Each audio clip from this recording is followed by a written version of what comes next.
Good evening. Welcome to this public council meeting of Monday, January 9th, 2023. Thank you for being in attendance in person and also online. With regards to this past month's work and items on our table, I wanted to say a special thanks to Richard Garou, who I believe is retired, has just retired at the end of last year. I believe that happened. So thank you for your many years of service as a custodian, community center monitor. Thank you, a hall monitor. He was here at the end of the meetings. This would be for us, our first meeting without him. He was always helping us put the chairs away at the end of the sessions. And anyway, a familiar face that we will miss. Replaced by a lovely person at the front, who I forget her name, but she's there this evening. So also to let you know that our treasurer, Pierre Charon, has handed in his resignation. He will be moving on to a new town up north. He's got a new job and wishes to complete his career there. He's given them, I believe, 3 years, or that is his intention. So we are in the process of looking for a replacement.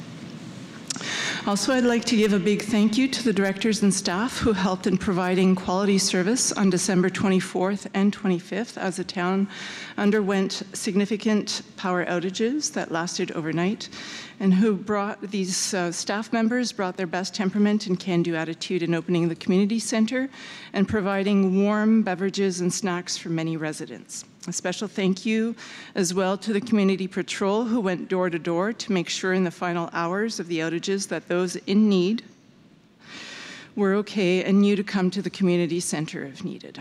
There were several very touching hours and situations as people had to reorganize their best laid plans with friends and family, worried, cold, and hungry.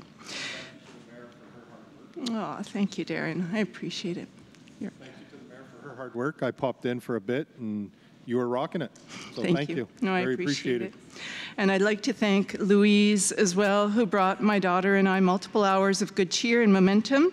She's a very capable femme forte, a pillar of strength, particularly in moments of community need. Thank you as well to Robert Hamoui for the beautiful dishcloths. This is a bit of not a tongue-in-cheek, but a wink at him. And I hope that he did not make a special trip to Winners for these, but they were much needed and are delightful. So we will keep them and remember that day. And thank you, Laura. Laura, you spent a lot of hours as well on those special days. So with regards to the different communications that went out in preparation of that day, there were, thank you, Laura, again, for the timely preparation and communication with regards to the community center opening the following day, but also the robocall was sent out. So for those who are not signed up to that service, it functions extremely well.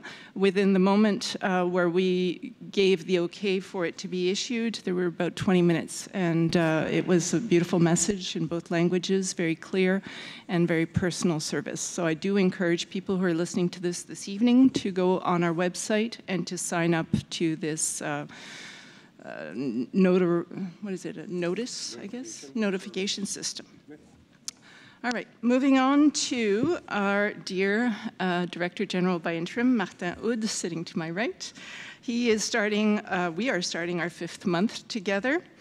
And last month in December, we extended the Martin Houd's mandate by 4 months. And this meeting, you will find that there's a resolution being proposed where, considering the number of projects on the table and while looking to benefit as much as possible from Martin's expertise and shaping hand, we have offered Martin to extend his working hours that were originally around 25 hours a week to full-time. And so far he has accepted, so we're very pleased about this. With regards to the search for the permanent Director General, this continues.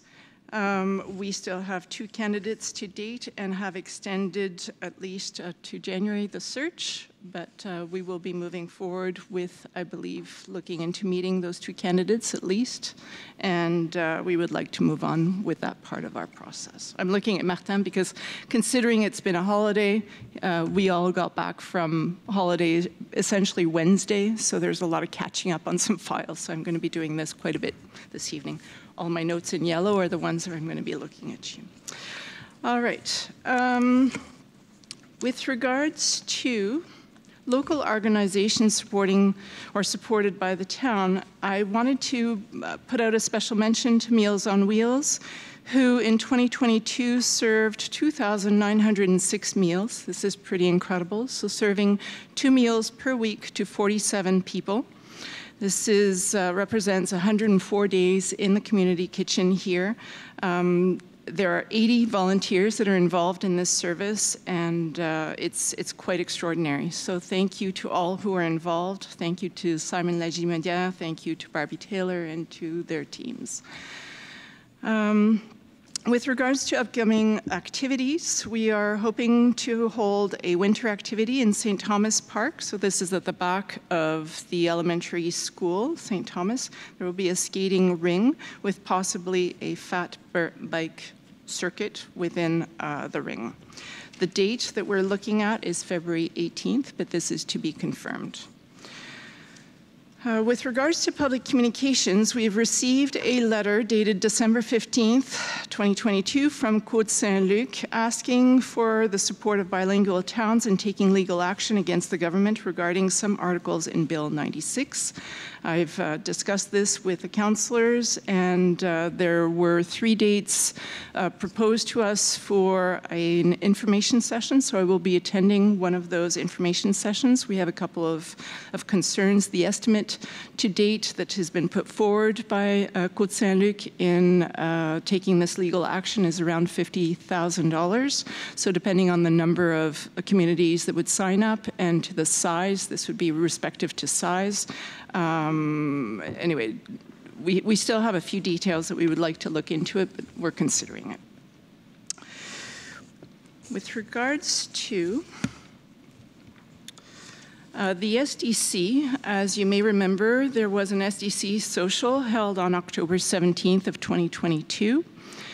In December of 2022, a mandate was given to an external legal expert to review the current SDC bylaws and to make recommendations to council on how to modify the bylaws to best meet the needs of the commercial community. I believe a startup meeting was held with Peter Mate and Melissa Legault, who were on this file. I do not have more to report on this. I believe they have to continue. The expert has to review the bylaws and make recommendations. With regards to postmortems on town events, last December, the Hudson Hospitality Association met with town representatives to give their feedback on the November 2022 Festival of Lights event. It was suggested at this meeting, and also during an internal meeting with our town director, that we should look to put together an economic development committee where merchants, council representatives, and town employees would meet regularly to review the needs for the year and prepare together for the upcoming events. So we haven't done this yet, but it's something that we're looking to putting together. With regards to meetings with myself, so the mayor, as customary since May of 2022, the Saturday following these public meetings, I am at Halcrow Cottage between 10 and 12, and welcome any questions that you may have that you would like to bring in person rather than standing up at a mic or sending emails. My present focus, of course, is local heritage and also the preparation of the town's cultural policy. So this month, the meeting will take place on Saturday, January 14th at Halcrow Cottage from 10 to 12. With regards to meetings with district councillors, District 2 Benoit Blais held a couple of district meetings, one on November 22nd and also on the Tuesday following the last regular meeting. Benoit has shared the list of discussion points and I've also shared this with our Director General. Some items fall under the themes that are already being addressed, such as circulation concerns that will be addressed through the committee to come. Other items, such as excessive light intensity, are being reviewed by the Environment Committee. Darren reminds me that there was also already a bylaw that was adopted in this sense, so we'll look at that and make sure that it's being followed. And in this sense, some items may already have an avenue for solution, while others will take longer to solve or may possibly not happen during this term. As an example, we speak of insufficient parking at Greenwood. I do not have a solution for this yet. When possible, the tasks have been added to the items that we're already tracking, and I trust that Benoit will report on their progress at your subsequent meetings. With regards to my progress reports, so activities that I've been directly involved in, there is no reporting to be done on the MRC as they've been off since middle of last month. With regards to the CMM, I held a technical table for the Commission on Heritage and Culture. So this is the 4th technical table. This took place in December.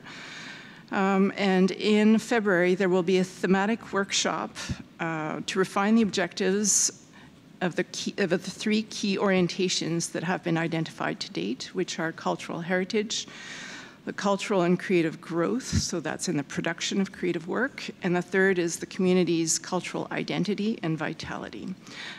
These technical tables essentially regroup staff and directors from MRC cultural departments and experts in the field. This is work that then feeds the work of the elected at the commission level. So it's a bit complicated, but it's essentially just bringing the work up. With regards to the Special Commission on the PMAD revision, the work with this commission will be starting this month, actually. The launch will be taking place, I believe it's on the 18th, and I'll be able to report as this takes place. There are public consultations taking place at the CMM level with regards to different plans and programs that they've put in place, so I invite you to take a look at the CMM's website. And also, the next Metropolitan Agora will take place on May 23rd of 2023. This is an opportunity for all members of the public and people working in different towns and different consultants and experts to come and give their reflections or their comments with regards to the progress of the implementation of the PMAD, so that's the Plan Métropolitain d'Aménagement et de Développement.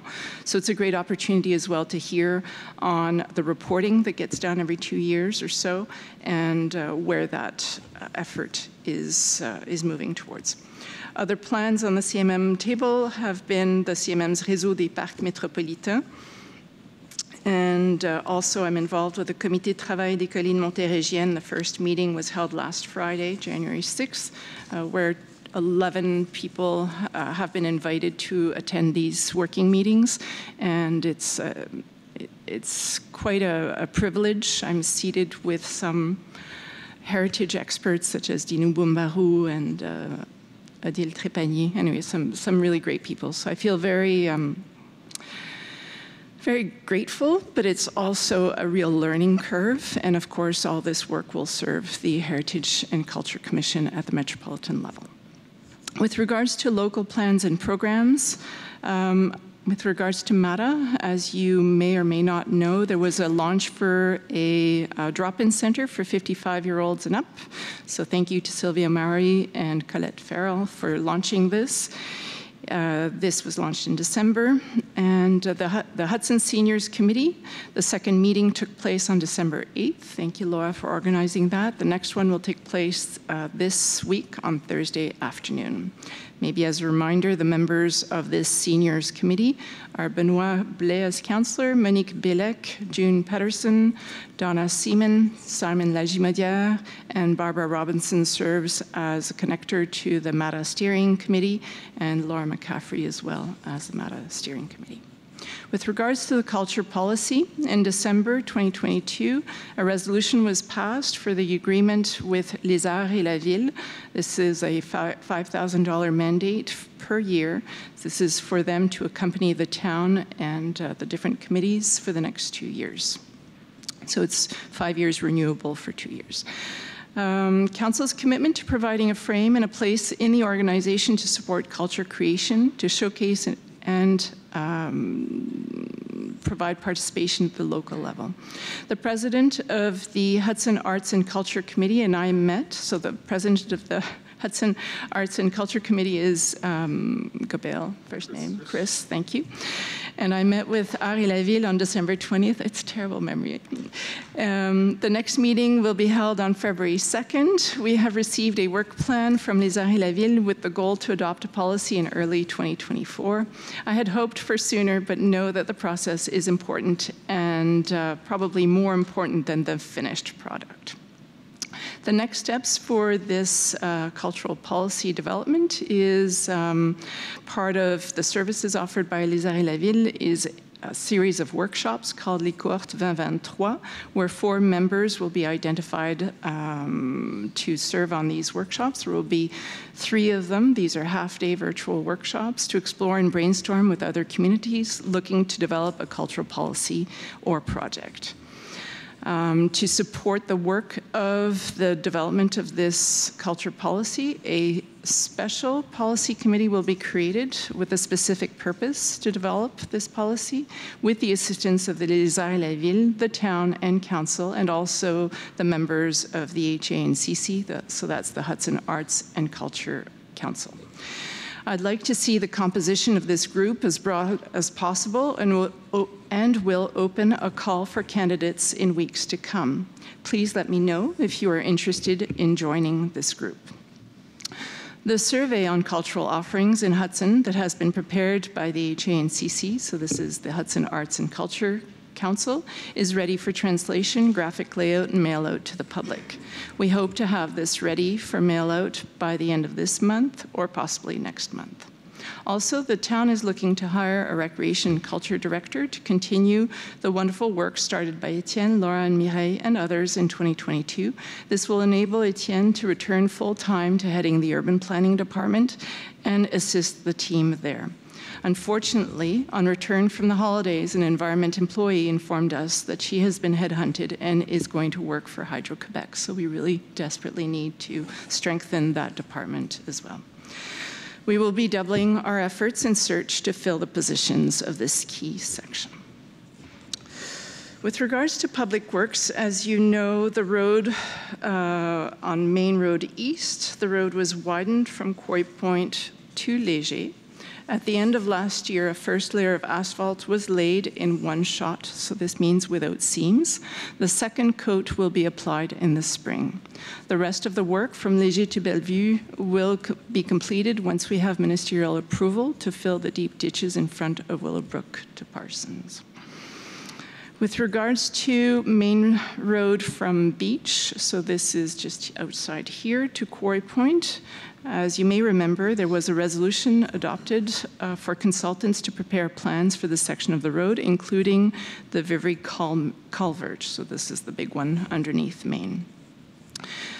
During this meeting, there will be a resolution for mandates for soil testing and characterization of the soil in relations to this project, so moving forward. With regards to Lakeview, so redoing Lakeview, as I've mentioned in the past, we have received a written confirmation of a federal subsidy for the improvement project. We're looking to add an active lane, so for pedestrians and cycling path, so widening that and redoing the surface. The approved subsidy is for an amount up to $2 million and to cover 60% of the admissible costs. The formal announcement will take place towards the end of winter, early spring. And if the ministerial approval process proceeds in a timely manner, we hope that the project will take place in 2023 or at the latest in 2024. With regards to progress on the Circulation Committee, This will be set up in coming weeks, where the committee members will be called to propose measures to reduce speeding, to improve active mobility, including safety in school drop-off and pickup zones. A policy through which to review incoming requests and complaints will be proposed by the committee members to Council for approval and adopted at a subsequent Council meeting. I don't have any update for the Pine Lake Dam project. As you may remember, last month there was a call to tender for the plans. We are still waiting on receiving the updated hydrological data that will also help in the design, verifying whether the culvert under Cameron needs to be replaced or not. With regards to the progress on the RCI number 1, so this is the RCI for the protection of les milieux naturels d'intérêt, so the natural areas of interest that we started in December of 2021. You will find this evening that there will be a resolution for a third mandate to be given to Paris Plus, where from the list of strategies that they have prepared for us, the town and council will be choosing the strategies that we wish to apply to Hudson, and Paris Plus in this next mandate will prepare the bylaw amendments that are required. Our goal is that the modifications to the bylaws will be complete within the next 4 months, which will enable us to close that interim control window. With regards to urban planning, we have received a new demolition request. This is for 498 Main. For those who are familiar with the property, it is to the west of the IGA. The request will be heard and decided upon by the Demolition Committee on January 24th of 2023. The public notice should be up or will be up soon. Will be up soon. Is up. Oh, yeah. It's up. It's up. And there's clear directions on what is the delay or the time within which to offer. People have until January 17 to submit written objection. Okay. Do the objections have to be in line with the criteria in the bylaw? It's preferable. Yeah, it will be useful for the committee that way. Is it easy to find the demolition? Maybe we could create a link or something. Yeah, maybe we can, under the public notice, create a link towards the bylaw. Yeah, so there are criteria in the demolition bylaw, which are quite detailed. Yes. Right, yes. Which we use in these meetings, and they pretty much determine whether a project is receivable or not, and considered or not. So I invite you to familiarize yourself with those criteria. Also on tonight's agenda, well, actually not on the agenda, but TPAC has a revised calendar. It had always met on Wednesdays. I'd asked that that be moved to Tuesdays last year, as there was often conflicts between MRC meetings and the calendar. What has been proposed now is that we bring those meetings forward, well, back 1 week, so it gives more time to staff to prepare for the resolutions. There's quite a few projects that come through. So it means that TPAC meetings will be happening 1 week earlier each month, and will be going back to Wednesdays. Except, of course, on months where there are 5 Wednesdays and on March break.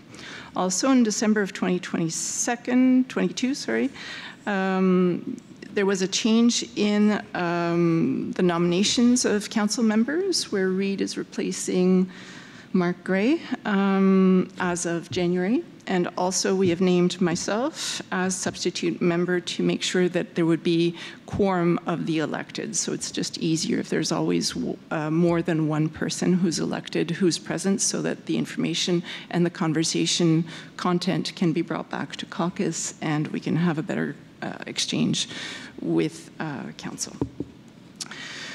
You will find that this evening as well, we're doing something similar with the Demolition Committee, where I will be named as a substitute as well, just to make sure that there is quorum for these demolition meetings. As in the law, there is a delay of, there's a window of 60 days by which council has to have seen the project or decided on the project?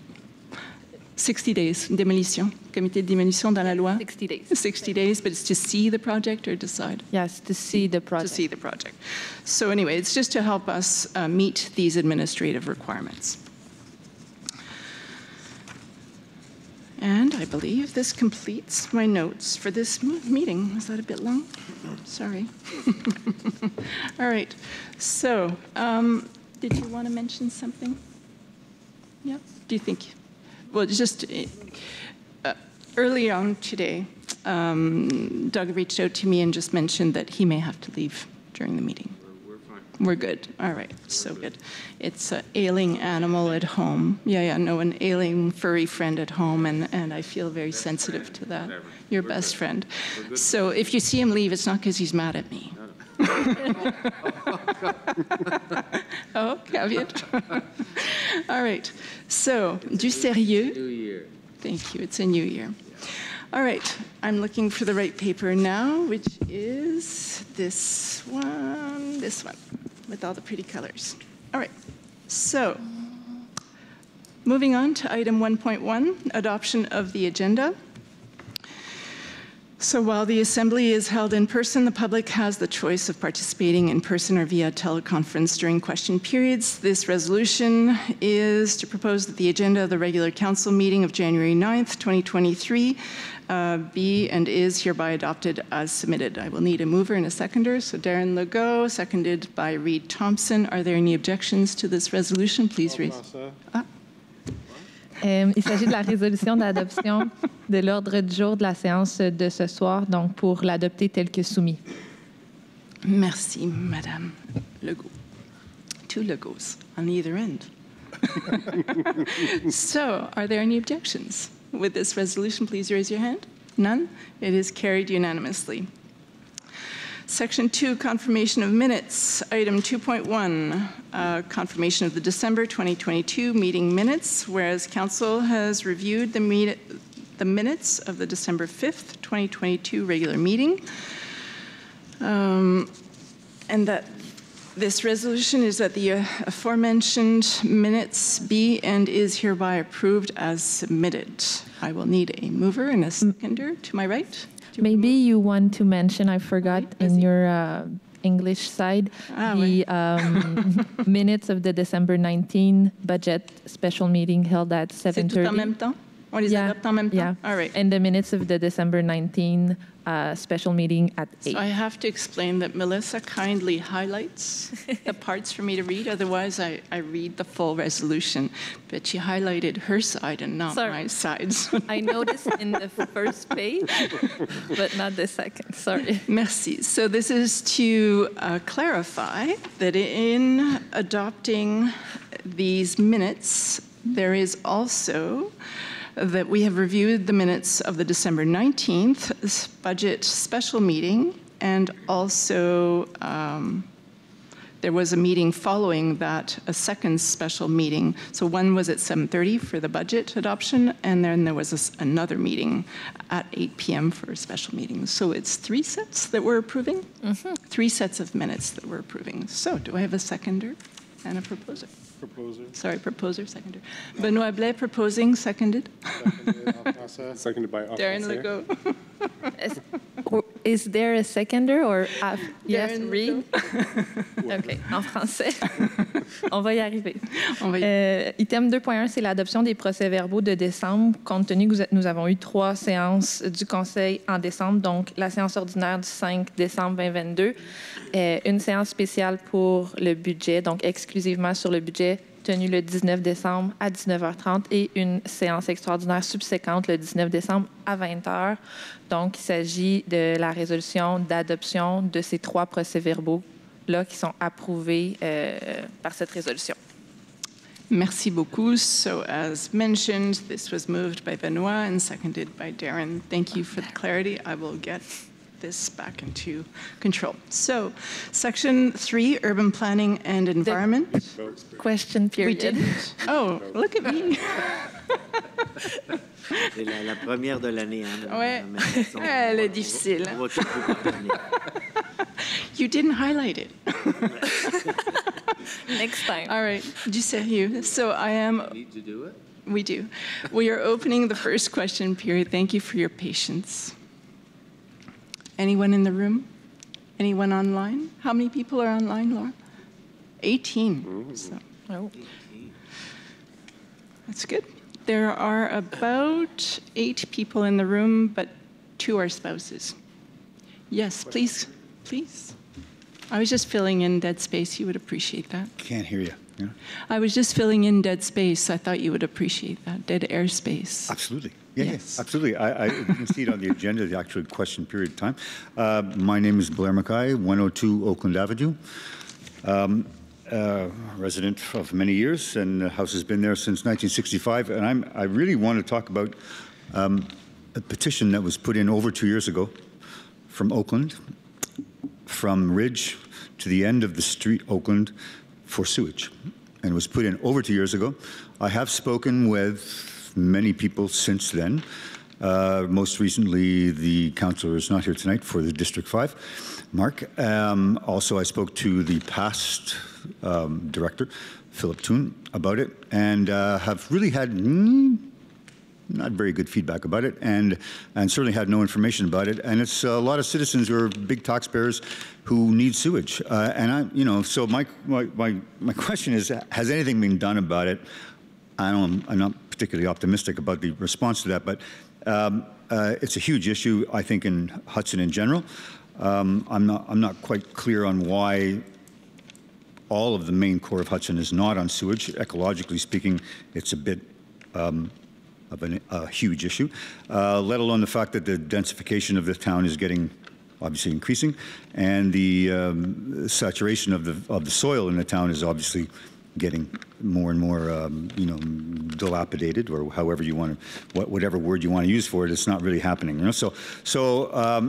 Beside Oakland, much like Birchill, it's saturated land, and there's a field behind it on Côte St. Charles between Côte and Oakland that is neglected immensely by the people who own that land. That's another issue. So the drainage is really bad. Has not been addressed at all by the town. I have brought it up many times to people in the urbanist department, in the construction of whoever I could think of, over many years, and hasn't been addressed. So I guess that's a big issue of, so what's happening with sewage, and what about that petition? Please. So in 2021, last council mandated Hemisphere, who put together a report to assess the condition of the different septic systems throughout the town.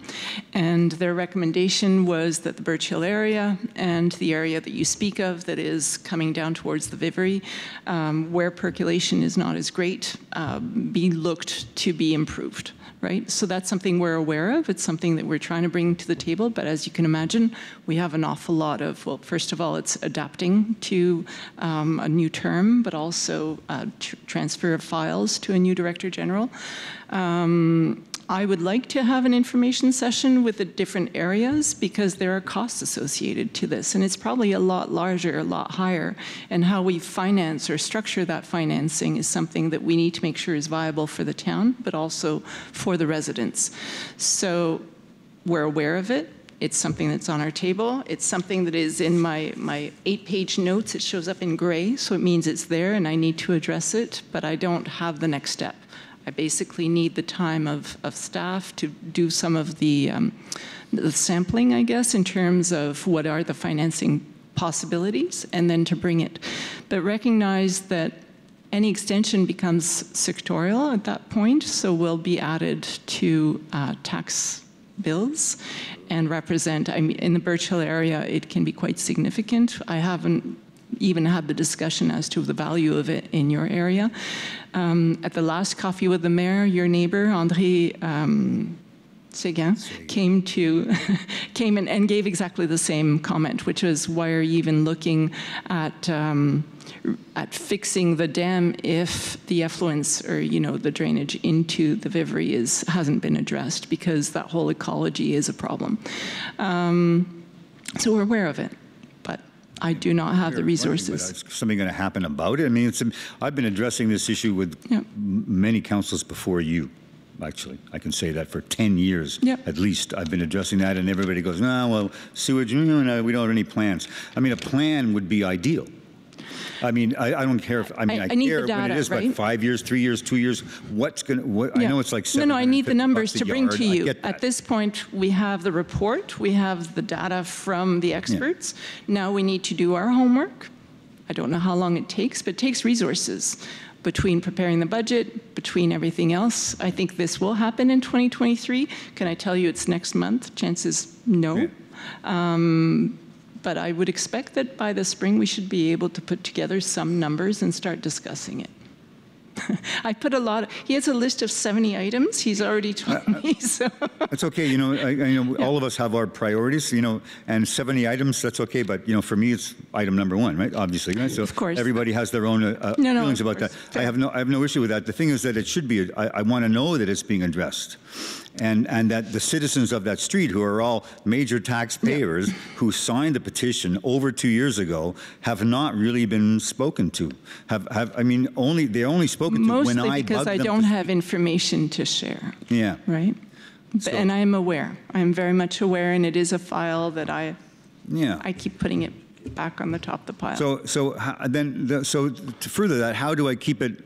Should I keep pestering you? Should all the citizens of that street keep pestering the council to raise? What you're doing is the perfect thing. You're bringing it back to our attention. I think it's important for everyone to hear you. Yeah. We're aware, right? It's not that we're not taking this seriously. Yeah. And pestering can be done in a very positive and constructive way. Yeah, no, for sure. As you are doing tonight. With that sewage in line, the drainage issue of that field is a big problem. So what in the past council was deemed a wetland, newly so, when I was a kid was not a wetland at all. It was just simply a ditch that water flowed through to go to the Vivry eventually. So the neglect of that land. And perhaps other reasons. The drainage is huge. Now it's, my neighbor just came out to me today and asked me about that. Right beside me, Jean Evans, right beside 102 Oakland, so I guess it's 100, it's affecting, it's affecting sump pumps. It's affecting not the sewage, but the septic tanks. It's affecting drainage because the land is like there's a water, and there was never that much water, and that's for a lot of reasons. One, not the least of which is the people who own those fields haven't done anything for 40 years in that field, so it's overgrown. And 40 years ago, when I was a kid there, I mean, it was dry, essentially dry. 80% dry. Now it's like not at all. It's like 40% wet. It's like 60% wet, actually. So these issues need to be looked at. I have talked to the town about the drainage issue, and because then we're stuck with all our sump pumps going out into water. Like, I don't know, I mean, you're dumping water into a lake, right? I mean, I guess that's okay, but not really, right? So it's a bit ineffective, and it means that everything's working more heavily, so, and ineffectively, ultimately. Thank you. I got it. So that's okay. So now we're only allowed to ask, I've already asked one question, kind of like, that's all I can do, right? So I'm going to sit down and maybe put another hat on and ask another one. But there isn't a long line behind you. Are there people online? No, so you Is there? Great. Okay, I'll come back another later. Please ask your second question. There's no one behind you in the room or online, so please go ahead. I can ask another question? Please ask another question. This is, I've used this joke before, but it's culture, but it's a different culture. Now I'm in culture and arts. I would like to put a different hat on and to express, I know that I left emails for people about the Hudson Music Festival and the letter of commitment that we need for the heritage grant that we do every year, and I've had no response from the town about I've seen a response. No, no one's given me I have no response. I've no about money that's any funding that we ask for every year. A separate request. There was one for the letter of support or whatever it is, and then there's a second. But I don't have a response from either. But that one I actually saw a response because I'm in copy of it. I haven't seen it. Okay. well, we should resend I'll it. check. I'll verify, but I did not get. No, I've seen it. Laura answered you, and I was Brilliant, happy. but I haven't got it. For the other one, you're asking for further subsidy, correct? Well, Is that whatever one the you're funding referring is. to? I mean, usually by this time of year, we have an idea that you've had your budget, and there's like, what are you going to give to the Hudson Music Festival? And I don't know. Speak to that, or do you want me to? Sure. So the decision by council with regards to budgets and allocations for this year are the same as last year. We've kept the same amounts. That's depressing, Correct. but nonetheless. So that would mean that the letter of commitment for the festival would be exactly as it was last year. It should be. So that's a piece of cake to do. That would be simple. I would say that that's just as a comment. Lame would be one, but pretty. You get what you pay for, but that's not very acceptable. But nonetheless, we'll do what we do, and we continue to do it for 17 years. We've been doing a lot of great work here. I believe that the culture policy is part of that process, right? Yeah, which we've been working on for 10 years since and we're moving forward with. Thank God. That's great. That's very good news. Thank you. My thumbs are up for that. Thank you very much. Thank you. I think that's really it. I think of. Oh well, there is another question actually. Now with you're regards to cheating. the Hudson Creative Hub. Yes. There was a question. I also left a message about charitable status and not charitable status and the remaining funds that were issued towards that. I did not get a message from you on this. I got a message from Cam Gentili, Yeah, and good. standing next to him was Linda. I have asked the question. I haven't received an answer on that. Yeah, but it's just kind of the condition of, I guess because I'm here just I have a bunch of things on my agenda of life. Because we are involved in that hub as the festival, the issue of the remaining funds that were issued of the 8,000 or so. I'm aware of the question. Yeah, then and I have like moved half of it's not there because we're not charitable, or the hub is not charitable. I will not be able to solve this question this evening. Yeah, it is a technical question. You're not going to solve it. But I want to say that it is to me a bizarre question, simply because not-for-profit and charitable, an antiquated concept of that is that they go hand in hand. But in this day and age, they do not go hand in hand. Charitable status is a very different concept. And even with that in mind, because the Hudson Music Festival is administratively involved in the hub, it's also easy to use our charitable status to bring that back, to actually allow the funding to go. But then the subsidy would be given to you and not to the hub. But anyway, yeah, I mean, there's a lot of details that it seems like it's like a paper. It doesn't make sense that it should be. The funding should not be there. That's all. I mean, it was promised, and then it's not there because you're not charitable. Charitable is a very deep concept and a very complicated concept that I don't think should be conditional. Certainly, the funding that you give to the arts, be it ever so humble, in Hudson, is not contingent on everybody being charitable. If it were, you'd only be giving money to 4 people. Four organizations, maybe, right? So obviously that's not contingent on that. So I don't know why then it is contingent in this specific case to be charitable. I've heard. Understandable? Yep. Okay. Thank you, Blair. Thank you. Mainly my purpose here tonight is to put these issues and these thoughts on paper, essentially. Thank you. Thank you. Appreciate it. All right. Are there any questions? No. So moving on now to Section 3, Urban Planning and Environment. Item 3.1, this is for the awarding of contract by mutual agreement on the maintenance of bins for collection, whereas the contract for the maintenance of the green bins with USD Global Inc. has expired on December 31st of 2022, whereas the contract for the collection and transportation of organic waste for the year 2023 does not include the maintenance of the brown bins. This resolution is to award the maintenance contract for the green and brown bins to USD Global Inc., and that the maximum amount authorized for this contract is $18,000 before taxes. Thème 3.1, octroi de contrat de gré à gré, entretien des bacs de collecte. Donc, le contrat d'entretien des bacs verts est venu à échéance le 31 décembre dernier.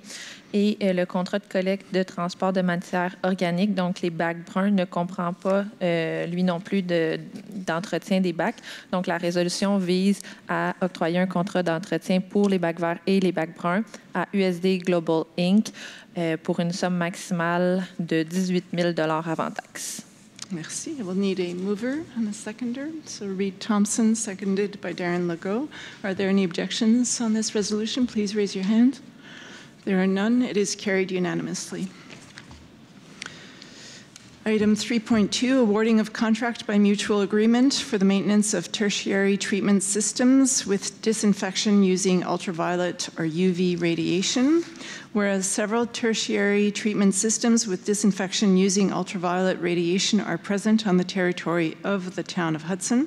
Whereas the provincial regulation respecting the disposal and treatment of wastewater from isolated dwellings obliges the town to assume responsibility for the maintenance of said systems. Whereas a compensation tax for services is imposed on the owner. This resolution is, I need to switch pages. No, it's okay. Is not a space.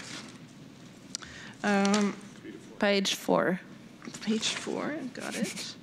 Oh, to grant a contract by mutual agreement for the maintenance of the Bionest tertiary systems to Bionest Technology, Inc. for a maximum amount of $33,415.88 before taxes for the year of 2023, to grant a mutual agreement contract for the maintenance of EcoFlow systems to Premier Tech Technologies Limited for a maximum amount of $17,237.40 before taxes for the year 2023, and to grant a contract by mutual agreement for the maintenance of hydrokinetic systems to EnviroStep Technologies, Inc. for a maximum amount of $2,940 before taxes for the year of 2023. So these amounts, you often see them in our disbursements list. Essentially, we pay for this maintenance and it's charged back to the owner. This resolution is essentially just to make sure that we have a resolution in place that clarifies that we are mandated and have this responsibility. 3.2, octroi de contrat de gré à gré pour l'entretien des systèmes de traitement tertiaire avec désinfection par rayonnement UV. Donc, plusieurs de ces systèmes sont présents sur les territoires de la ville. Donc, certaines propriétés privées utilisent ces systèmes-là. Il y a un règlement provincial, donc celui sur l'évacuation et le traitement des eaux usées des résidences isolées, qui oblige la ville à prendre à sa charge l'entretien des systèmes. Donc, une taxe de compensation pour les services est imposée aux propriétaires afin de rembourser à la ville les frais. Donc, la résolution vise à octroyer 3 contrats. Donc, un premier contrat de gré à gré pour l'entretien des installations de marque Bionesque à la compagnie Technologie Bionex, Inc. pour un montant maximal de 33 415,88 avant taxes pour l'année à venir. Un contrat pour les installations de marque EcoFlow à la compagnie Première Tech Technologie Limitée pour un montant de 17 237,40 avant taxes et un contrat pour les installations hydrokinétiques à la compagnie EnviroStep Technology Inc. pour un montant de 2 940 $ avant taxes. Merci. I will need a mover. Benoit Blaine, a seconder, Darren Legault. Are there any objections to this resolution? Please raise your hands. There are none. It is carried unanimously. Item 3.3, awarding of contract by mutual agreement. This is for urban planning support phase 3 that I mentioned in my opening address for Paris Plus. Whereas the town retained the services of the firm Paris Plus et Associés, Inc. to obtain urban planning support in order to assist the town in its regulatory process associated with the protection of natural environments. Whereas the town retained for phase 2 the services of the same firm, Paris Plus Associés, in order to develop a strategy aimed at modifying the urban planning bylaws. And whereas the town of Hudson wishes to adopt modifications to the existing urban planning bylaws in order to achieve the objectives of the protection of the natural environments established during the modification of the planning program in February of 2022. This resolution is to award a contract for urban planning support to proceed with the modifications of the urban planning bylaws, and that the maximum amount authorized for this contract is $25,000 before taxes. 3.3, octroi de contrat de gré à gré pour du support urbanistique phase 3. Donc, la Ville a retenu Au début de l'année, les services de la firme Paris Plus associés pour obtenir un support urbanistique dans le but de l'assister dans sa démarche réglementaire associée à la protection des milieux naturels. La Ville a ensuite retenu à nouveau les services de Paris Plus pour élaborer une stratégie visant à modifier les règlements d'urbanisme. Et la Ville désire maintenant adopter les modifications au règlement d'urbanisme pour atteindre les objectifs de protection des milieux naturels qui ont été établis dans la modification du plan d'urbanisme. Donc, la résolution vise à octroyer un contrat pour du support urbanistique afin de procéder à la modification des règlements. Le contrat est octroyé à Paris Plus Associé Inc. pour la somme maximale de 25 000 $ avant taxes. Merci. Do I have a mover for this resolution? Benoit Blais, seconded by Reed Thompson. Are there any objections to this resolution? Please raise your hand. There are none. It is carried unanimously. Item 3.4, end of the extension of the validity of permits and certificates of authorization. So during the COVID period, as to provide greater lenience, as there was a stop on some construction sites across the province and also a break in the chain of supply, the town had passed a resolution giving better leniency or more leniency with regards to the delays on construction permits. So we are bringing this back to what it was originally. So whereas Resolution R 2021-06-160 automatically extended all building permits and certificates of authorization issued since April 1st of 2020 for an additional period of 3 months due to delays in the construction industry caused by the pandemic COVID-19, whereas the delay in the construction industry has come to an end and that there is no longer any need to continue the extension of building permits and certificate of authorizations. This resolution is to end the extension of building permits and certificate of authorizations dated January 9th of 2023. Item 3.4, fin de la prolongation des durées des permis et certificats d'autorisation en raison de la COVID-19. Donc, en raison des retards dans l'industrie de la construction qui avaient été causés par la pandémie, la Ville avait adopté une résolution prolongeant automatiquement tous les permis de construction depuis le 1er avril 2020 pour un 3 mois supplémentaire. Donc, compte tenu que le retard dans l'industrie a pris fin, il n'y a plus lieu de continuer cette prolongation-là. Donc, la résolution vise à mettre fin à la prolongation automatique des permis en date d'aujourd'hui. Merci. Do I have a mover for this resolution? Benoit Blais, seconded by Darren Legault. Are there any objections to this resolution? Please raise your hand. There are none. It is carried unanimously. Item 3.5, this is 890 Main, the modification to an approved SPAPE. This house actually belongs to a member of TPAC, and there was a SPAPE that was approved before he was a member of TPAC. And this essentially is where materials of a different color were installed. So it's come back to TPAC, and the new colors essentially were presented to TPAC, and you will see how this resolution goes. So whereas a SPAPE of a permit request for a new single-family construction at 890 Main was approved by Town Council on January 11th of 2021, whereas the applicants modified the approved SPAPE requiring a new approval, whereas the Town Planning Advisory Committee's unanimous recommendation to approve, this resolution is to approve the modifications of the SPAPE. 3.5, 890 Main pour une modification au PIA approuvé. Donc, en janvier 2021, le Conseil a approuvé un PIA relatif à une demande de permis pour une nouvelle construction au 890 Main. Les demandeurs ont apporté des modifications, ce qui nécessite une nouvelle approbation. Et le CCU a traité le dossier. Sa recommandation est unanime pour l'approbation du PIA. Donc, la résolution vise à l'approuver également. Merci. Do I have a mover for this resolution? Benoit Blais, seconded by Reed Thompson. Are there any objections to this resolution? Please raise your hand. There are none. It is carried unanimously. Maybe just to clarify, the color went from a proposed gray, darker gray to white, so it is very acceptable and actually turned out very nicely. Item 3.6, also for the same address, SPAPE major renovations of a detached garage. So now the owners essentially want to match the existing garage to the house.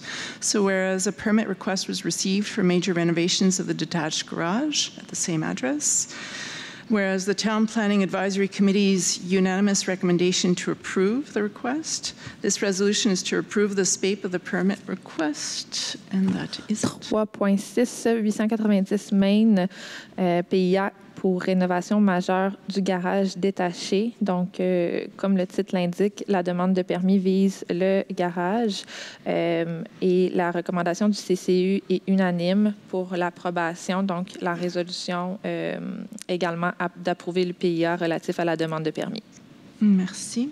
Do I have a mover? Darren Legault, seconded by Reed Thompson.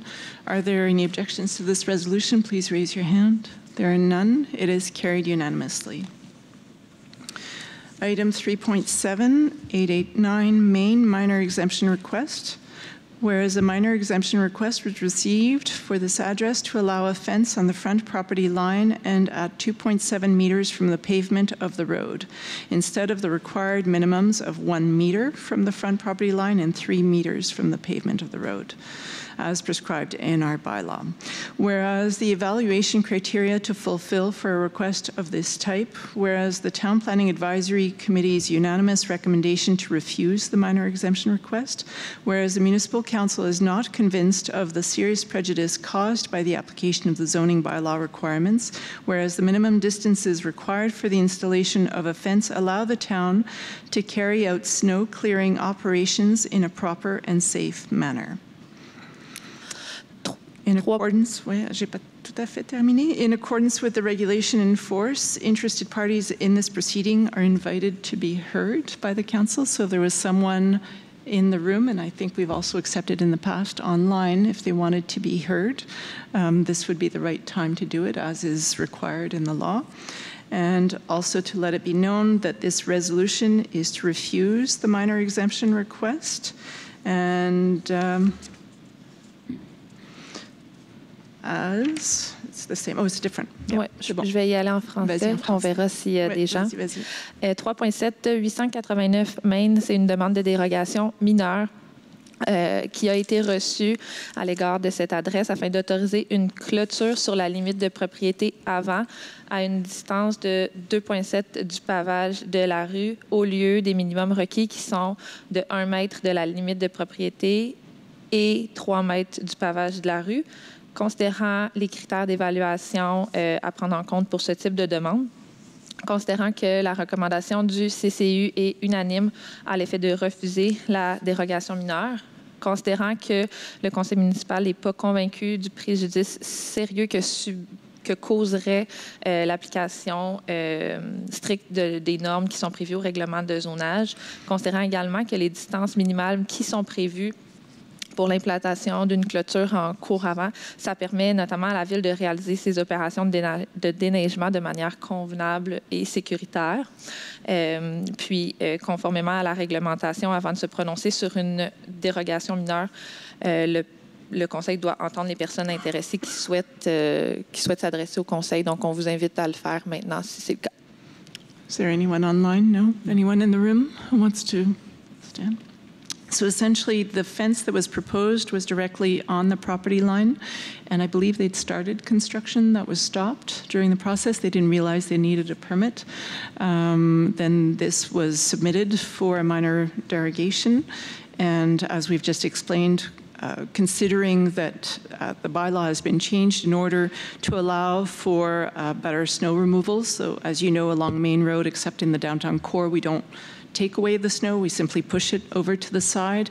And what was occurring in other parts of Main Road is when the snow was being pushed aside, it was breaking fences and causing extra costs in terms of repair. And also there's consideration that in the future we may choose to widen Main Road further in the west, so we need to keep that buffer area. So are there still no comments? We're good? Okay. C'est bon. So I will need a mover and a seconder for this refusal. Benoit Blais and Reed Thompson. Are there any objections to this resolution? Please raise your hand. There are none. It is carried unanimously. Item 3.8, 757 Main SPAPE Edition. Whereas a permit request was received for an addition at 757 Main, whereas the Town Planning Advisory Committee's unanimous recommendation to approve this request. This resolution is to approve the SPAPE of the permit request. 3.8, 757 Main, PIA pour un agrandissement. Donc, considérant la demande de permis reçue qui est sujet au PIA, considérant la recommandation unanime du CCU d'approuver le PIA, la résolution est également à l'effet d'approuver le PIA relatif à la demande de permis. So this is the second time that we see this project. This is June Irwin's, Dr. Irwin's house, former. And I see that Darren Legault's hand is already up for moving this resolution. Is there a seconder? Yeah, so Doug Smith seconding. Are there any objections to this resolution? Please raise your hand. There are none. It is passed unanimously. Item 3.9, appointment of Demolition Committee members. So whereas the mandate of the members of the Demolition Committee expires on March 1st of 2023, whereas it is appropriate to appoint substitute members to allow a committee meeting to be held in the absence of one of the members. So I remind you that there are 3 members to this committee. This is a decisional committee, so it's half of council that sits on it. And the reason for this is that if there is an appeal, then the full of council reviews the project the second time around. So this resolution is that the following councillors be named members of the Demolition Committee. So they're as is, it's the same members, and we have to renew them every year. So again, it is Councillor Doug Smith who is chairing this committee, Councillor Reed Thompson, and Councillor Mark Gray. That Councillor Darren Legault be named substitute member, as you were last year, and also that I be named as well as substitute member effective immediately. The reason for this is that obviously on January 24th, one of our members won't be available, and our substitute member wasn't available, so I'm stepping in on January 25th in this committee. It's a little gymnastics, but we appreciate that 5 of our councillors are working, and a little latitude is all right. So also this resolution is to name that Etienne Lavoie, Melissa Francis, and Rod Hodgson be appointed as resource persons for the committee. The reason for Rod Hodgson, he's had many years of experience, worked for the town, but also a lot of experience in the history of the town, and we had named him last year and have resorted to his recommendations and information in the past. So thank you, Rod, again. All right, en français. 3.9, donc nomination des membres du comité de démolition. Donc, considérant que leur mandat vient à terme le 1er mars prochain, considérant aussi qu'il est opportun de nommer des membres substituts pour permettre la tenue d'une séance du comité en l'absence d'un des membres. Donc, la résolution vise à nommer pour un terme d'1 an qui débutera le 1er mars 2023 les conseillers Douglas Smith, qui est président du comité, le conseiller Reed Thompson et le conseiller Mark Gray, à titre de membre permanent. Également que le conseiller Darren Legault soit nommé membre substitut et qu'à compter de ce jour, on nomme également la mairesse membre substitut pour lui permettre de combler un siège au comité de démolition qui est prévu ce mois-ci, et qu'Étienne Lavoie, Melissa Francis et Rod Hodgson soient nommés à titre de personnes ressources du comité au besoin. Merci beaucoup. So I will need a mover.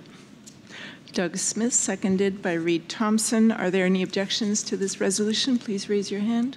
There are none. It is carried unanimously.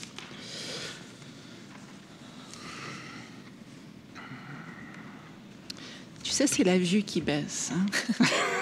C'est ça qui m'arrive. J'ai amené mes lunettes.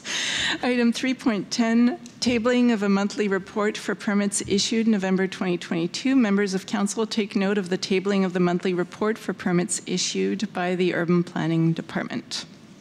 3.10, dépôt du rapport mensuel des permis émis pour novembre 2022. Donc, les membres du conseil prennent acte du dépôt du rapport déposé, émis par le service de l'urbanisme. So simply to note as well that we are up to date with regards to permit requests. We've caught up with the delay that we had during the summer. As well, last year we had hired Infrastructure to help us with permit requests, and we will probably be resorting to the same strategy again this year to make sure that we stay as tight as possible to the delays in permit requests. So that will be coming up in a subsequent meeting. Moving on to Section 4, Administration and Finance, Item 4.1, Approval of Disbursements for December of 2022. Whereas Council has examined the disbursements made and to be made for accounts payable as of December 21st of 2022, this resolution is to approve the disbursements as presented for a subtotal of $1,714,740.74.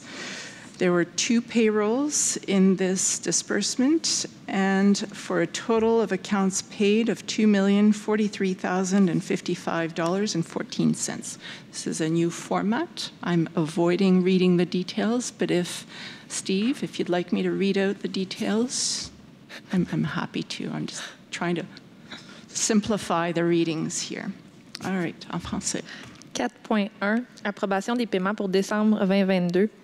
Donc, il s'agit des comptes à payer en date du 21 décembre 2022.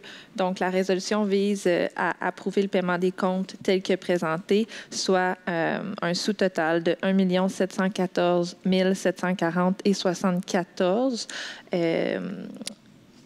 montant auquel on ajoute 2 payes, ce qui amène au total des comptes payés de 2 43 055,14.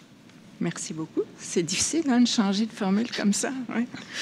Do I have a mover for this resolution? Benoit Blais, seconded by, to my left, Reed Thompson. Are there any objections to this resolution? Please raise your hand. There are none. It is carried unanimously. Moving on to Section 5, Town Clerk. That's Melissa's section.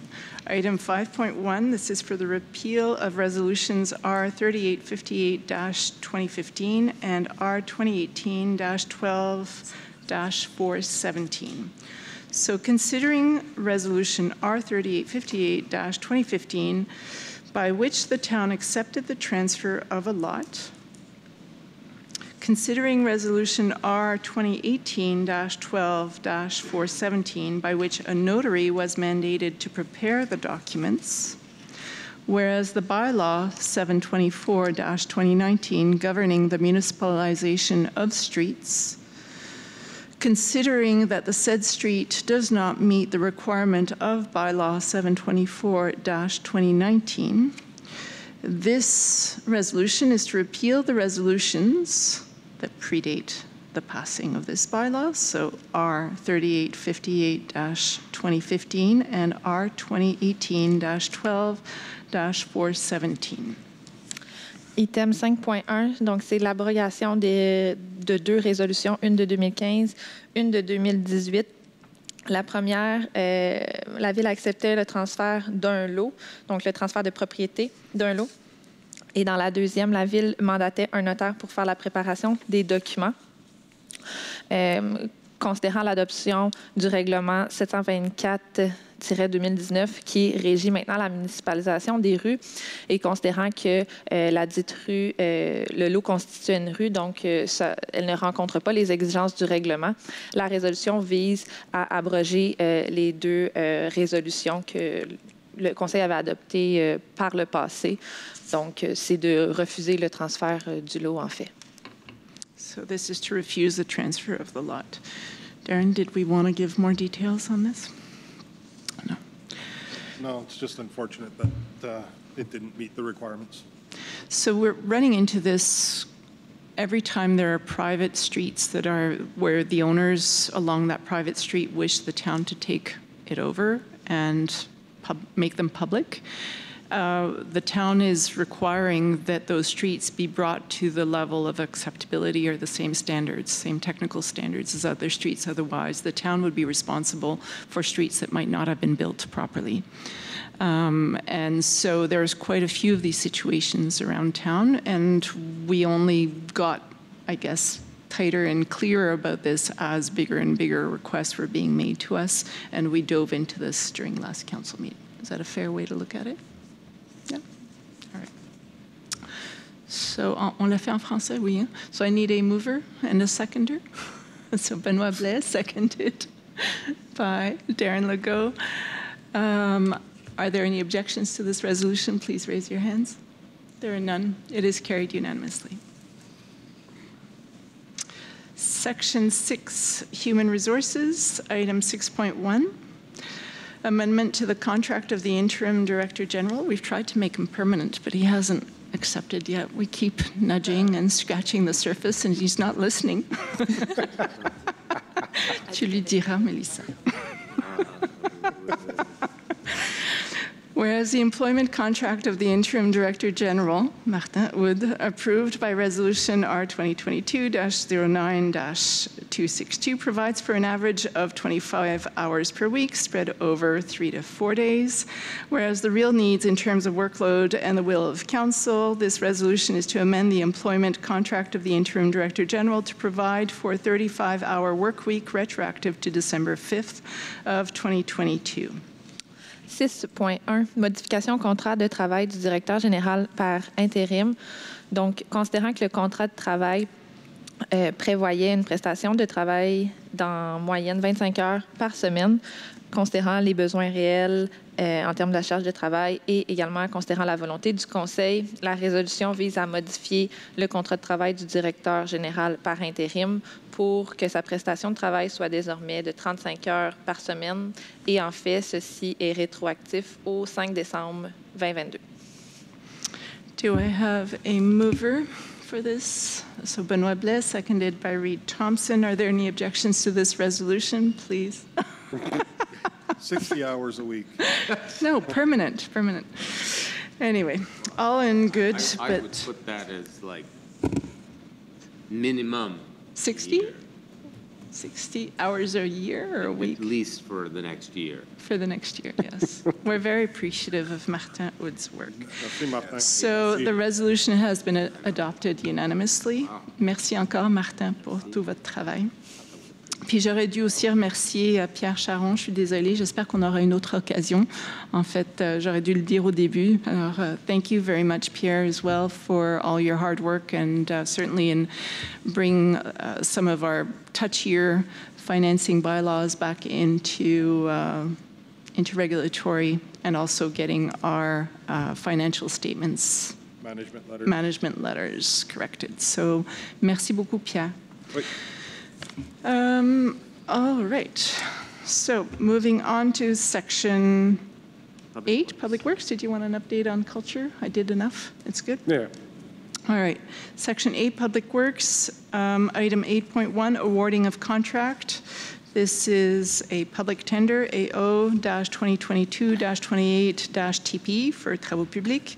This is for generators for 4 pumping stations. I forget how many pumping stations we have in town, but a dozen, maybe. And this is a gradual purchase of generators to come and supply each of these pumping stations, whereas in the case of a loss of power, public works workers would have to go to the individual pumping stations with a hand-powered generator, well, not hand-powered, but anyway, with a portable generator and get the flow moving. So these are much needed, and this feels to me like at least the second sweep of these generators that we've done, so there's probably one more sweep to go, I would expect. I would guess one more. All right, so whereas due to the instability of the power grid, the town requires generators to maintain the level of service of the pumping stations and prevent any overflow of the sewers. Whereas the bids received were opened publicly on December 16th of 2022, whereas 2 bids were received. This resolution is to award to Le groupe Préville, the lowest conforming bidder, the contract for generators for 4 pumping stations for an amount of $316,666.68 before taxes. 8.1, donc octroi de contrat pour groupe électrogène pour 4 stations de pompage. Donc, en raison de l'instabilité du réseau électrique, la Ville a besoin de groupes électrogènes, donc on parle de génératrices, pour maintenir le niveau de service des stations de pompage, puis éviter tout débordement des égouts.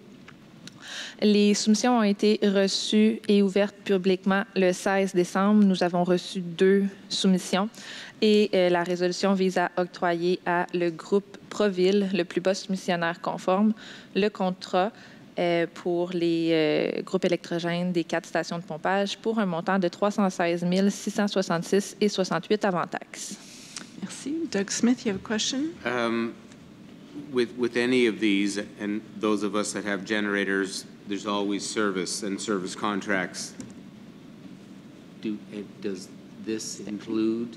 Oui, avec une garantie. La garantie, ça c'est une chose, mais les contrats de service de l'entretien pour une période à part de... Do we have service contracts on these generators? Oui, nous avons, dans le devis, c'est prévu. Pour la durée, c'est pas probablement une année, mais je soupçonne autour de 5 ans de service. Do you need it for the decision this evening? She said it's included, but she does not know the length. Yeah, and I'm just curious. Maybe you don't know. Je peux vous revenir avec la réponse. OK, mais c'est plus qu'un an. Normalement, oui, mais il faut poser la question. OK, mais c'est aussi le coût de l'entretien going forward. C'est juste pour dire parce que sometimes someone can sell you something and then the maintenance costs are like, ouch. And anyways. Are you comfortable voting against and No. you'll vote with it? Of course. I was curious if the discussion, I missed this one. Donc, vous nous fournirez les informations and if you remind me next month, we'll give the position le temps in public. d'entretien puis le type d'entretien. OK. All right. C'est correct. Merci. I will need a mover, Reed Thompson, and a seconder, Benoit Blais. Are there any objections? No, it is carried unanimously, and we will come back to you with precisions at the next council meeting. All right. Item 8.2, awarding of contract AO. So this is another public tender, AO-2022-31-TP, so again, travaux publics, for geotechnical and characterization study phase 1, redevelopment of Main Street between Beach and Quarry Point Streets. So this is connected to my mention at the beginning of the meeting. This is for the soil testing. Whereas a specialized laboratory must be hired to perform a geotechnical study and a phase 1 environmental evaluation of the section of road for preparation of the plans and specifications, whereas only one firm submitted a bid. This resolution is to award to Solnor Environnement Inc., the only lowest conforming bidder, the contract for geotechnical and characterization study phase 1 for an amount of $32,950 before taxes, and that this expenditure be financed from the unassigned surplus. 8.2, octroi de contrat pour études de géotechnique et de caractérisation phase 1 dans le cadre du réaménagement de la rue Main entre Beach et Quarry Point. Donc, considérant qu'un laboratoire spécialisé doit être embauché pour effectuer une étude géotechnique et une évaluation environnementale phase 1 du tronçon de rue en vue de la préparation des plans et devis, une seule entreprise a soumis une offre. Donc, la résolution vise à lui octroyer à Solnor Environnement Inc., le seul et plus bas soumissionnaire conforme, le contrat d'études géotechniques et de caractérisation phase 1 pour un montant de 32 950 $ avant taxe, et c'est une dépense qui est financée par le surplus non affecté. C'est bon. I will need a mover. Benoit Blais, seconded by Darren Legault. Are there any objections to this resolution? Please raise your hand. Sorry. Yeah, go ahead. Yep. Did you want to speak to your objection? No, single bid, that's all. All right. Thank you. Good. Thank you. Good.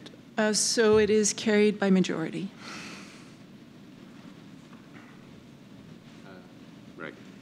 that all right? Moving on to Section 10 for bylaws. Item 10.1, adoption of bylaw number 759-2023, decreeing the taxation for the 2023 fiscal year. Whereas notice of motion of this bylaw was given at the special meeting held on December 19th of 2022.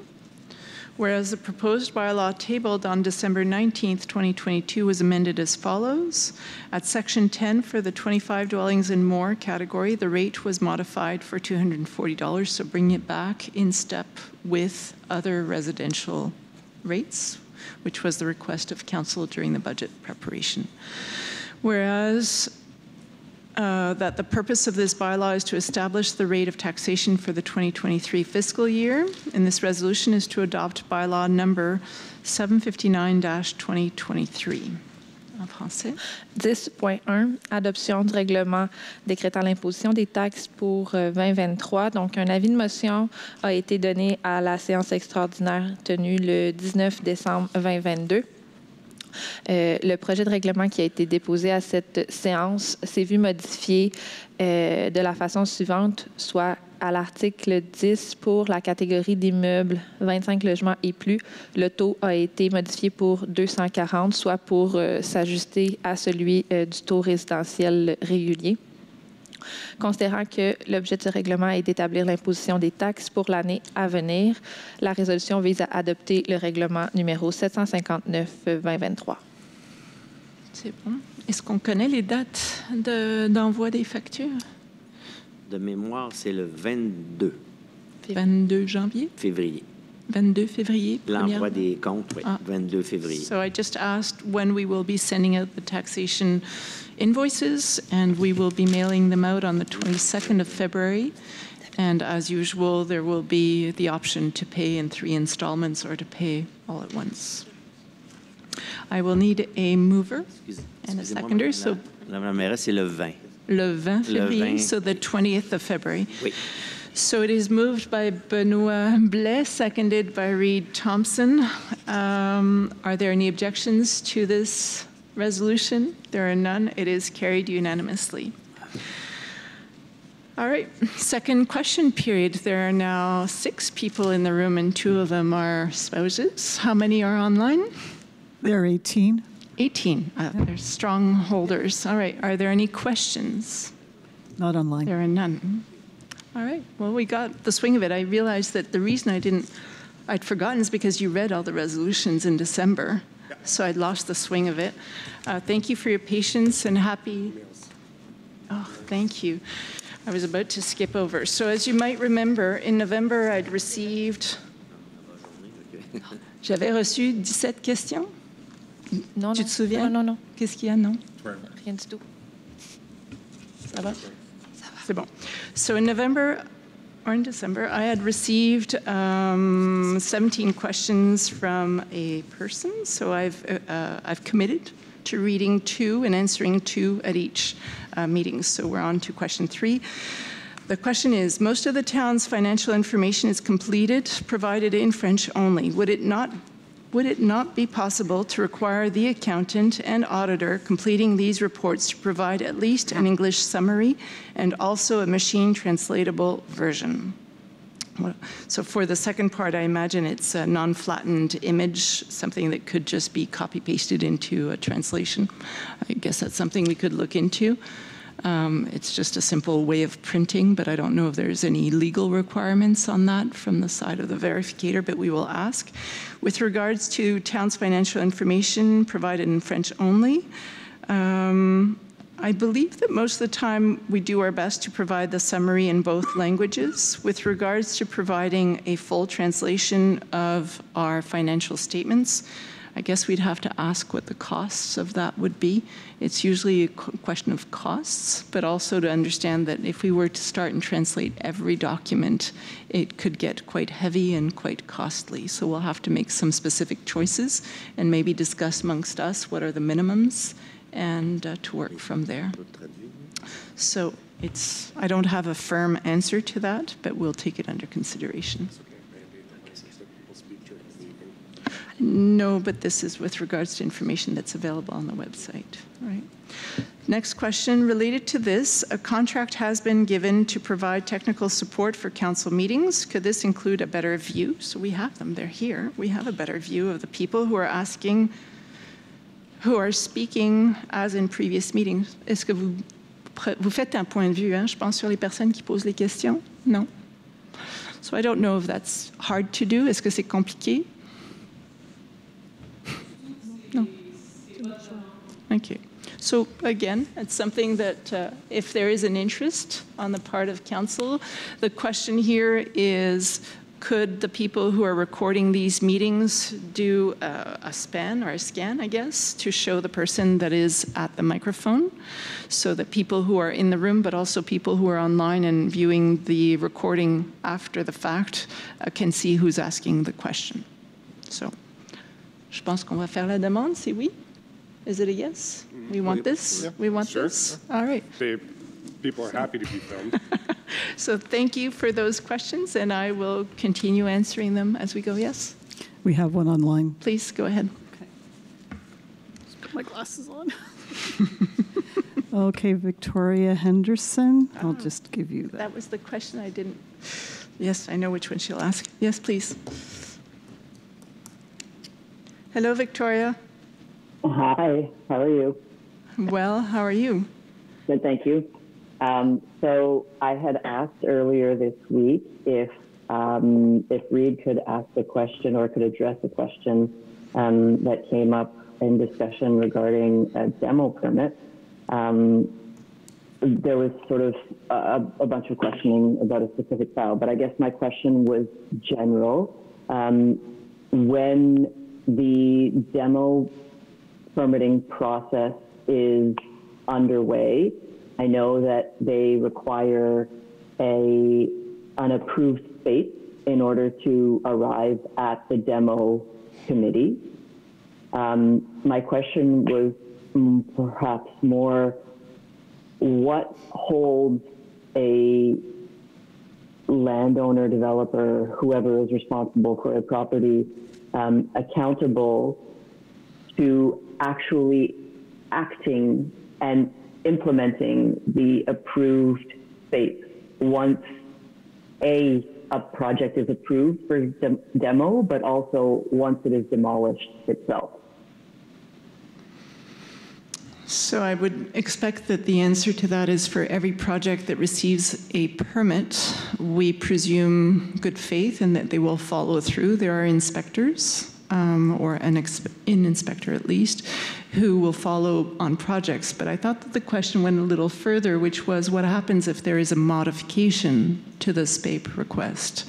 So you are correct. In the case of a demolition request for a property that is in a SPAPE area, so SPAPE is a site planning and architectural integration program, where we have specific criteria. All the projects that fall within those areas go to TPAC, so the Town Planning Advisory Committee. In this case, we're talking about 498 Main, which is, of course, in a SPAPE area. So the question is, if there were to be a change to the approved SPAPE project that was seen at the time of last council, would that have an impact on the demolition request? Is that correct? Is that the question? Yeah, kind of. Is there a way for any developer to take an approved plan to the demo committee as sort of a checked box, knowing full well that they don't intend to move forward with that approved space? So we presume good faith, right? We don't start with a presumption that they won't follow through on what they have a permit for. The project that they have submitted and is approved is the one we expect to see. If they change it after the building is demolished, well, they won't receive an approval for the second project, so they will be stuck, right? There are ways in the demolition approval to put in conditions, and we've done this in the past, which means that there is like a financial hold that permits, to some extent, some corrections to be made. So this might be a good example of when that might be done again, right? But those provisions are in the law and not just in the bylaws. They exist, and it is for us to apply them. But we presume good faith at the start. And to date, I have not heard of any changes being proposed to what was approved in 2021, 2022, 2020. So I know that the owner is interested in tweaking if there was a request or an interest to tweak the design. I believe that was also conveyed at the time where the project was adopted in 2020. It was minor comments that you guys had made on porticos and stuff like that. I saw in the meeting minutes, or maybe it was Jim Duff online who made some allusions to it. Anyway, all this to say, Victoria, I haven't seen any request for any changes. I haven't heard of any intent to propose a different project, and obviously they are bound to what they've submitted. So point of clarification, have they, so in order to get an audience for a demolition permit, they've submitted their approved SPAPE, which was the one that was previously approved. Correct. And it's the same applicants? Or do they just carry over what was previously approved for somebody else? I believe it's the similar applicants. I mean, they're related. But the point is, for the demolition request, it has to be the owner of the property that makes the request, whereas in the case of a SPAPE, it does not need to be the owner of the property, which is why that one moves forward. Okay, so just for clarification, in this instance, the demolition permit request is accompanied by an approved SPAPE. Correct. And the approved SPAPE follows the property and not the person. Does that clarify it for you, Victoria? Ça va? It does. Moving forward, do we have a plan to put expiry dates on approved SPAPEs that have not been initiated, so where construction has not been started? Yes, definitely. Okay. I think that would be a very useful tool because I think we can all agree that regardless of the address of these projects, a vacant lot is, there's much more pressure to develop a vacant lot than there would be something with a building existing on it already. Correct. Yeah, it's a learning experience, as you know, Victoria. Yeah, agreed. Thank you very much for the clarification. Thank you for your question. Are there other questions? I've got another one online. Yeah, go ahead. Where'd she go? Go ahead, Joanne. Hi, Joanne Ross, 86 Mount Pleasant. With all the recent power failures that have been happening in Hudson, is there any sort of reporting from Hydro-Quebec as to what the causes have been? Have they been trees that they should have been trimming? Is it wires that are not properly, that are aging? Is there any, that was my question then, is there any sort of reporting that the Hydro could give to Hudson? La question, so I'm going to pass the question to the Director General. La question est qu'il y a un rapportage ou un bilan qui est donné par Hydro-Québec à savoir si la cause des pannes est à cause du bris de branches des arbres ou c'est des équipements qui sont vétustes, qui sont à remplacer. Est-ce qu'on a reçu un tel rapport? Non. Puis à ma connaissance, depuis le temps que je suis dans le domaine, j'ai jamais su de rapport après que Hydro-Québec a eu des pannes majeures, là, que Hydro-Québec, on peut en faire la demande. On peut tenter de faire la chose, peut-être juste à la demande, peut-être qu'ils peuvent le faire. J'imagine qu'ils ne le font pas parce qu'avec des intempéries comme ils ont eu, ils doivent travailler encore probablement sur le réseau, mais je pourrais en faire la demande pour la dernière intervention, là, les 2 jours qu'on a eus. Oui, ça serait apprécié, merci. Okay, so as you may have heard, Joanne, the Director General is not, we don't usually receive these types of report, but we will request to receive one to see if there's any information that would help us in our planning.